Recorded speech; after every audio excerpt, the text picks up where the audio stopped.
Give it nice, so she can come back. And she come back again. And so I want to introduce to you, some of you have not met, others have, Victoria Christopher Murray. She has over 3 million books in print. She is on the New York Times and U.S. Today best-selling author list with over 30 novels. She attended the real HU, Hampton University.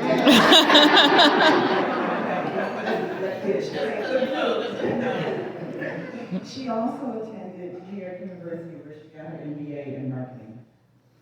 She spent 10 years in corporate America in a very, I would say, isolating career, investment banking, Goldman Sachs. And in that day and time, we were not represented. So she has another voice to bring to us in that experience. She then struck out with her entrepreneurial spirit and opened her own financial services firm, where she led the top performing branch for 9 consecutive years. At that point, she got a call to become an author. She always wanted to be an author as a young child. But I think the money might have got in the way. But the Lord called her to pursue her gift, which is to tell stories and to create stories. And she began that gift creating wonderful, and I read your first book, Temptation. It was a new genre that had been dubbed Christian nonfiction, right? And so, Christian fiction. And from there, she's developed or written multiple series and novels. She's won numerous awards, the Phyllis Whitney Trailblazer Award, Go On Girls Book Club Award, and multiple NAACP Image Awards. Her 5, 7 Deadly Sins novels became lifetime movies produced by T.D. Jakes. And wonderful that we can't wait what's coming out next is A Personal Librarian, which has been optioned by Al Roker Entertainment to become a minister. So look forward to that as well. Victoria's going to share a few of her comments around distinguishing attributes of First Ladies, reflective of the relationship with Eleanor and Mary, and how those very same traits we see today with the 2 women we honor. So without ado.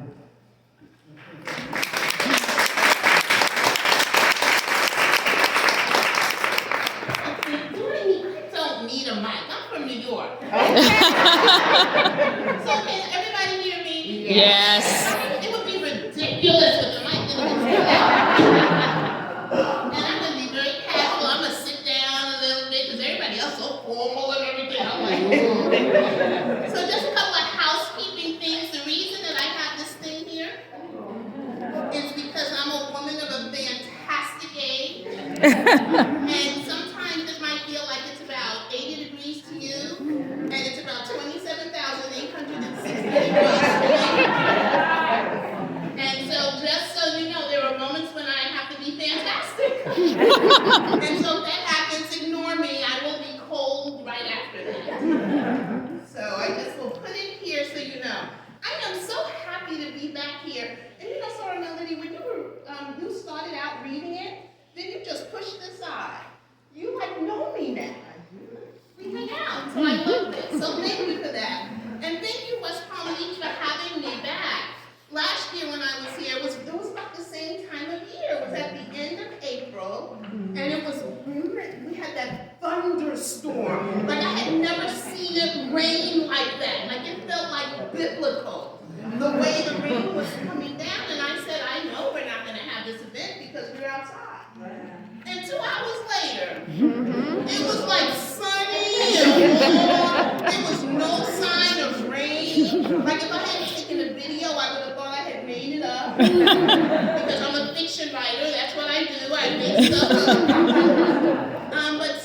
But this is such a beautiful home, and so I kind of thank you for having me and us here today. So thank you for having me back. Just want you to know you're going to have me back again next year because my first solo historical fiction book is coming out about soror.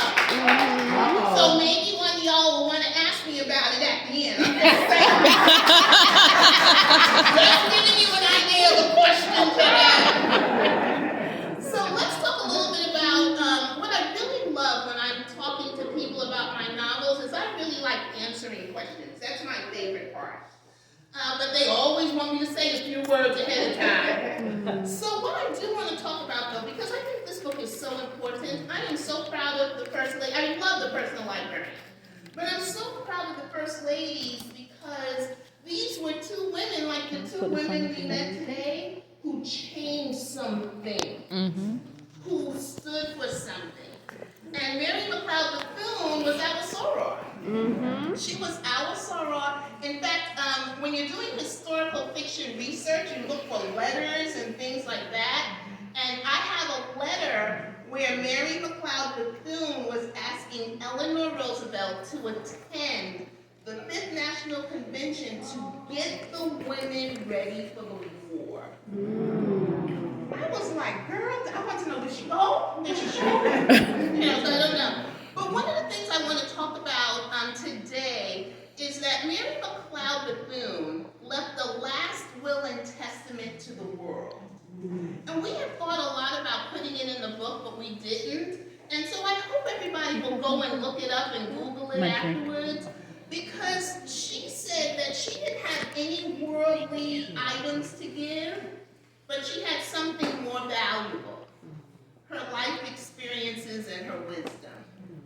And so this is something that it's on the campus of, did you go to Bethune-Cookman? It's on the campus.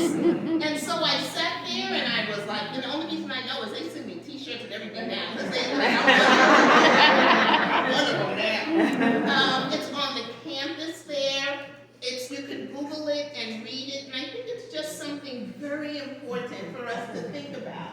That she left us this last will and testament to guide us on things that she was leaving us so that we could be better people and stand on her shoulders. And so one of the things that she left us, she said that the very first thing is, she says, I leave you love. And I thought it was so interesting that she started that with love first. Because she said that love builds. And love is the most positive thing that you can give in this world. And I think about some of the examples that she had when she did that. Like in the book, and I don't want to give away too much, but I'm going to give some examples of what she talked about in the book. In the book, remember when the KKK marched on her campus? There's a lot of different ways you can react to that. There's a lot of different ways. And her way was to protect her girls, and then she stood in the middle of the campus and greeted them. And as they marched with signs that said white supremacy and everything, she just kept standing there. And they started singing spirituals. And you know what happened? Those white cowards, because that's what they were, because they never showed their faces. So if you can't show your face. But what they did was they just kept walking. They never did anything else because she was coming from a place of love. And so I'm so glad that she left us love. The next thing that she said that she will leave us, she says, I leave you hope. And she said, the world is always a better place when people are hoping. And even if you listen to Rhonda and Lynn today as they were speaking, everything that they were talking about is hope. Hope for this election that will lead to a better future. Hope for reconciliation that will lead to a better future. And that's what Mary McLeod Bethune was doing along with Eleanor Roosevelt. You know, one of the things that they fought, the number one thing that they wanted to fight about together was to stop lynching. Eleanor Roosevelt didn't even know what lynching was. Like she thought she knew. She thought she knew. She thought it was just hanging, which is bad enough. She had no idea the truth and the horror of lynching. And she had no idea that the men were tortured and dragged, men and women and children, were tortured and dragged, and then their bodies burned, and then they were hung, and then their body parts were cut up as souvenirs that people took and displayed in their homes. And even with that, those two women fought against that, and when they could not get the lynching bill passed, they just had hope that one day it would pass. And people always ask me, what do you think Eleanor and Mary would think about if they came back here? I think they would think that it's horrible that the lynching bill didn't pass till 2022. The lynching bill that they tried to get done did not pass until 2022, and it still wasn't unanimous. Rand Paul voted against it because he says that it should be a states issue. So we saw what happened when we gave it to the states. The next thing that she said that she wanted to leave us was to leave us the challenge of developing confidence in one another. And that as a racial bloc, we must understand the power in our numbers. And if you don't understand the power in our numbers, as you read the First Ladies, a lot of people tell me they are so shocked that we used to be Republicans. If you don't understand the power, were you surprised about that? Yeah. Well, we shouldn't be, because Abraham Lincoln Was a Republican. And so he was And the freed one the slaves. who freed Mary McLeod Bethune's siblings, because she was the 15th of 17 children, the first one born free. Can you imagine that? And she grew up on the, I'm getting ready to be fantastic. She grew up on the plantation where her parents and siblings had been enslaved. And so she was the one where Black people having confidence in her and understanding the power in numbers, she was the one who said, I don't really care about your party, I care about your policies. And sometimes you gotta vote for the people who will hurt you least. It is not something that we like to talk about because we're like, oh, what has somebody done for me? Although this one isn't a lot, but this is not a political talk. Sometimes, we're like, what has they done for us? Sometimes you better get out there and vote for the person that will take the least amount away from you. So we have to understand and develop our confidence in one another. The next thing that she said, and this is to me all of Mary McLeod Bethune. She says, I leave you with thirst for education, because education is the great equalizer, and that is what Eleanor and Mary bonded over. But you know what's so interesting about education? Everybody here, you're in Florida, so you know about Bethune-Cookman College, right? Well, it didn't start out that way. It started out as a school for, I think it was 6 girls and her son. And she started that school with $1.50. Now, I understand inflation, but $1.50 is $1.50. I don't care what year it was still $1.50. She started that school because she understood. She had a thirst for education. She was just about 9 or 10 years old when a little girl that she used to play with told her, you can't read any of my books. Don't touch my books. You can touch my dolls. You can touch anything else in this room. But a girl of 10 years old was telling Mary McLeod Bethune, well, she was Mary McLeod then, she was Mary Jane then, you can't touch my books.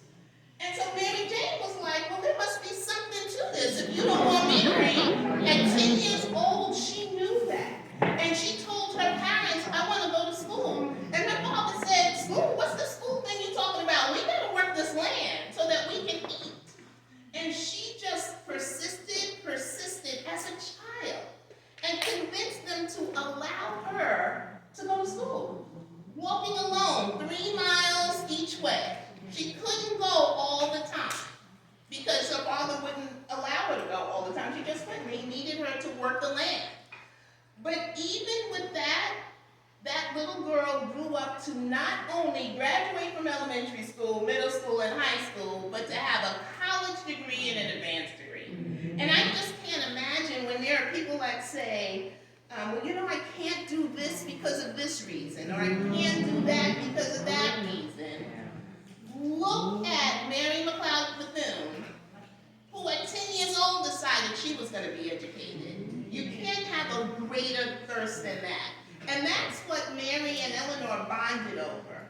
They really wanted young girls to be educated because they knew that that was going to be a step towards being the great equalizer. Then Mary said she leaves us a respect for the use of power. And one of the things that I think is fascinating, and I think Lynn just got up, but I was so glad that she was going to be here today, because when she said, Mary said that she leaves us the respect for the use of power, she said never, ever allow anyone to subvert democracy. She said the only way Black people will be able to survive, as bad as it is in a democratic society. We will never thrive in an autocracy. And this is something that she was saying. Think about when she wrote this in the 50s. She knew this. And so we have two ladies here today who understood that. And it's almost like you either stand on her shoulders or she whispered something to you, but you know. The other thing that she talks about that she wants to leave us is she leaves us faith. And talk about faith. There are a lot of people that have faith and talk about that it's the substance of things, hope for, things you can't see. This school that she built for $1.50, that's all she had. That was her part of the money. She used to sell sweet potato pies because she was trying to raise the money for the school. And I understand that those sweet potato pies are really good, and there's some recipes going around. I don't know.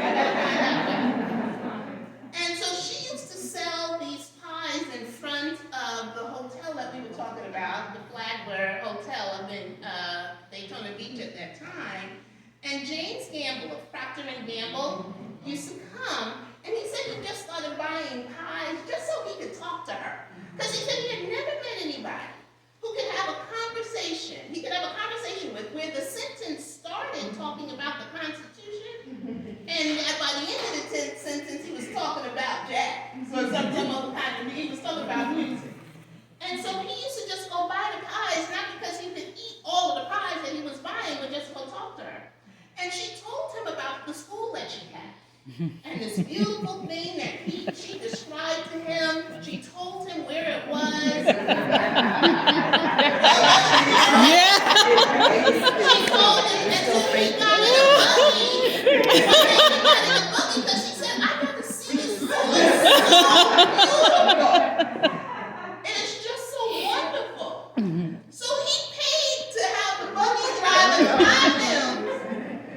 They got there, and it was the city dump. And there was a shack there, and here come Mary out of it. And he was like, at the school. You told me this is where the school. She's like, you can't see it. It is right here, and it was that faith that got him to believe. And when you can have enough faith where you can have somebody take a bus over to the city dump to see the shack, because he said he had never heard of a school so beautiful, he couldn't wait to see it. And together, they built that beautiful school.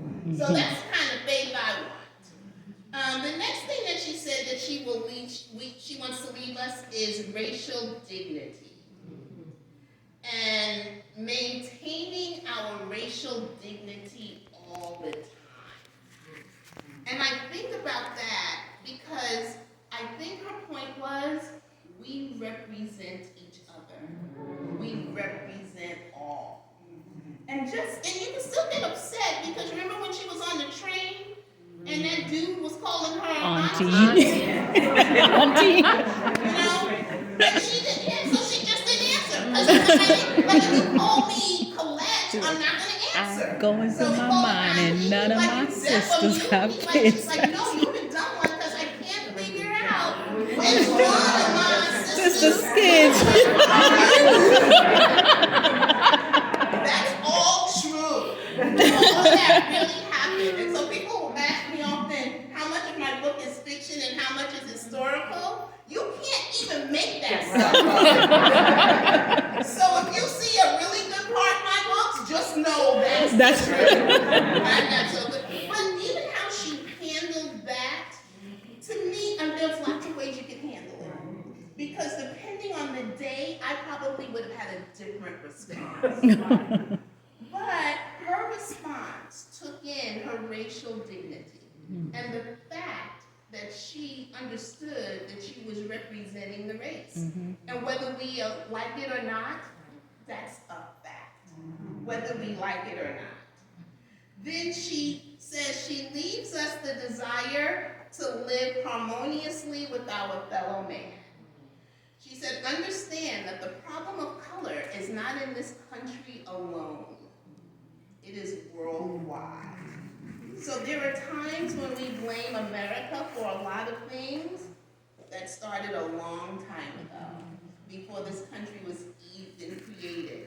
And the one thing that Mary McLeod Bethune recognized, along with Eleanor Roosevelt, because look at those two women who during a time of Jim Crow and segregation became not friends, they were BFFs. They were best friends because they understood the need to live harmoniously. And I think we all need to think about that a little bit more and going outside of our circle, our comfortable circle, because we will never be able to change anything if we're sitting with the choir. With the people who have the same beliefs, the same issues, the same thing, that we will never be able to change anything. I've written these last 2 books with a white co-author, as you know, and it has changed my life.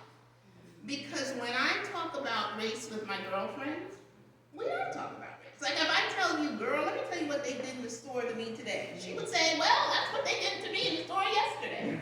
You know? But to have someone who's never heard of these issues, who's never seen these issues, who wants to understand more about these issues, it's a beautiful thing. So if we can all get out of our circle a little bit and stop sitting with the choir, I think we can change some things in this world. We can never, as Black people, get tired of explaining racism. I know we are tired because we say often, how can people not see it? They can't see it because we experience racism in different ways. We experience it in microaggressions every single day. Speak. There it is. Most people, there's no way for somebody to see a microaggression. It's only who it happens to. So most people see racism on television, and then it becomes an issue. But they don't see how we get poked in private every single day. And so it's something that we can never tire of explaining to people. And the very last thing that she says, that she leaves us, is the responsibility to our young people, because she said the future lies within us. And it was interesting because as I was listening to you, Lynn, and you, Rhonda, today, I was thinking, wow, Mary and Eleanor would be really proud because y'all were saying the same things they're saying. And there's a little bit of sadness in that, because it's like Lynn and Rhonda are standing up saying the same things that Mary and Eleanor. There's just a little bit of sadness in that. It's just that we would be disingenuous if we did not say things have changed, have improved, and that at least we still have warriors who are willing to get up and continue fighting. So I thank you both for that, because I can't thank Mary and Eleanor. I thank you both for that. So those were the tenets, the 9 tenets that she left us as of things that we should stand on and build. And I hope as you've read the First Ladies that you saw some of those examples in there of things that she wanted us all to do to change the world. Eleanor and Mary never meant for everything to stop with them. They were just giving us an example, and then we have to leave an example for our young people. So I think this question time, right?